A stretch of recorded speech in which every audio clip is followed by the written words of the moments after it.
My name is Miguel Delgado, and I'm telling you this story because I need you to understand that some curses are real. What happened to my family in Siquijor Island 5 years ago changed everything I believed about the world. People say I'm crazy, that trauma makes you see things that aren't there, but the scars on my back tell a different story. I was born in Manila, raised in the concrete jungle where superstition seemed like a relic of the past. My wife Elena and I were modern Filipinos, educated professionals who rolled our eyes at our parents' stories about ASWANG and capre and other creatures from the old folklore. We thought we were too sophisticated for such nonsense. That arrogance nearly killed us all.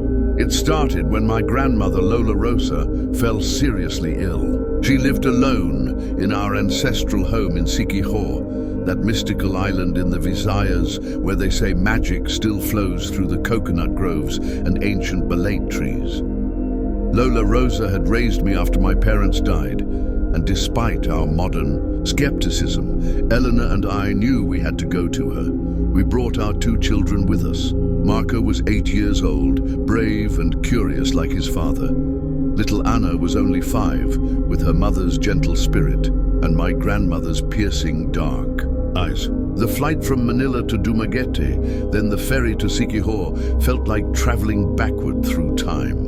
Siquijor hasn't changed much over the decades. The same narrow roads wind through villages where old women still gather herbs by moonlight, and fishermen paint eyes on their boats to ward off evil spirits.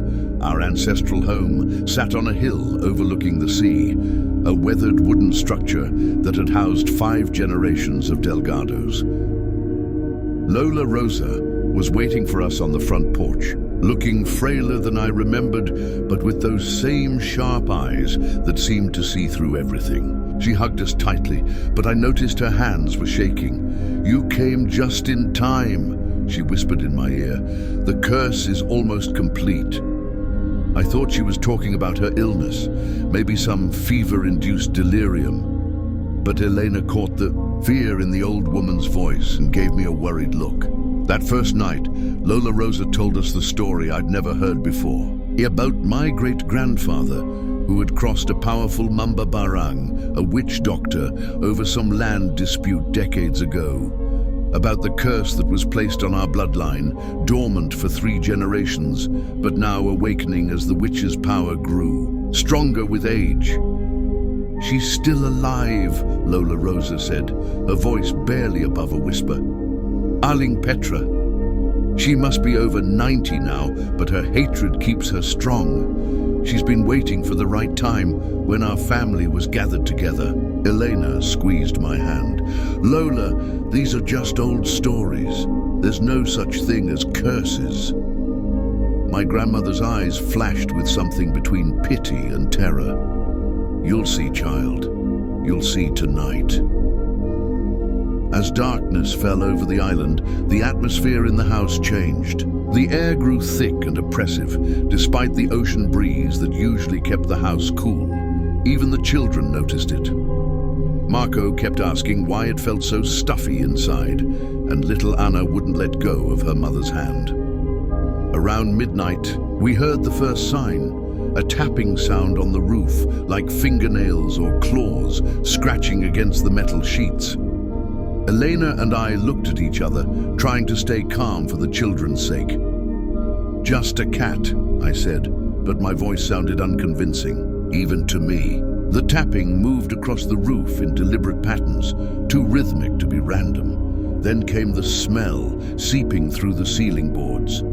Sweet at first, like sampaguita flowers, but quickly turning putrid, like meat left rotting in the sun. Lola Rosa struggled to her feet, moving faster than I'd seen her move in years.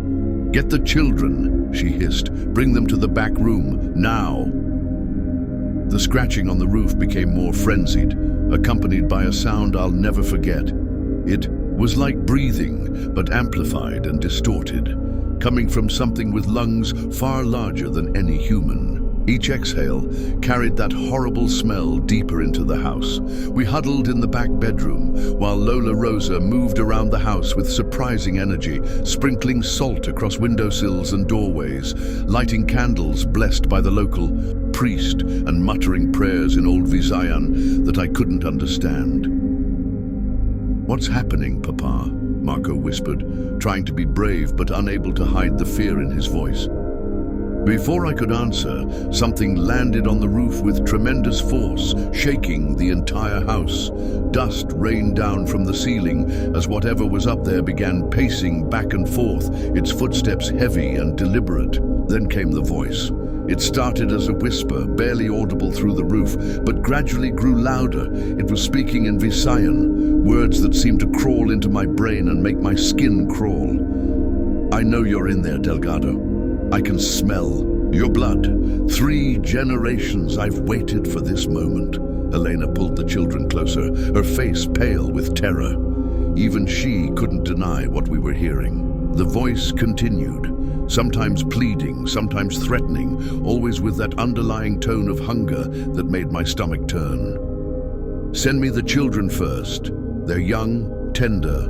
Their fear will make them taste sweeter." Lola Rosa appeared, in the doorway, clutching a bottle of holy water and what looked like an ancient wooden cross. Her face was grim but determined. "The curse is strong tonight," she said. "Aling Petra has been feeding it for decades, nurturing her hatred until it became something alive, something hungry. But there's still a way to break it." "How?" I asked, though part of me still couldn't believe we were having this conversation. "Blood must pay for blood. The curse demands a sacrifice from our bloodline, but it doesn't have to be a death. Sometimes a willing offering of pain is enough to satisfy the hunger." The thing on the roof let out a howl that sounded like a mix between a wild pig and a human scream. The sound was so loud and horrible that little Anna started crying, and even Marco covered his ears. "What kind of offering?" Elena asked, though I could see in her eyes that she already knew the answer. Lola Rosa looked at me with those ancient, knowing eyes. "The curse is bound to the men of our line. It has to be you, Miguel. You have to face it." Before I could protest, the roof began to buckle. Whatever was up there was trying to tear its way through the metal sheets. We could hear the screech of twisting metal and see the ceiling boards starting to bend. "There's no time," Lola Rosa said urgently. "If it breaks through, it will take the children. The curse is strongest against the innocent." I looked at my family, at Elena's terrified face, and my children's wide, frightened eyes. And I knew what I had to do. Whatever rational part of my mind still doubted what was happening was overwhelmed by the primal need to protect them. "Tell me what to do," I said. Lola Rosa handed me the wooden cross and a small knife with a bone handle. "Go to the front porch. Face it directly. Offer your blood willingly, but don't let it take more than it needs. The cross will protect you if your intention is pure." I kissed Elena and hugged my children, trying to memorize their faces in case. I didn't make it back. Then I walked through the house toward the front door, each step feeling like a march to my execution. The scratching and pacing on the roof stopped the moment I stepped outside. The night was unnaturally quiet, with no insects chirping or wind rustling through the trees.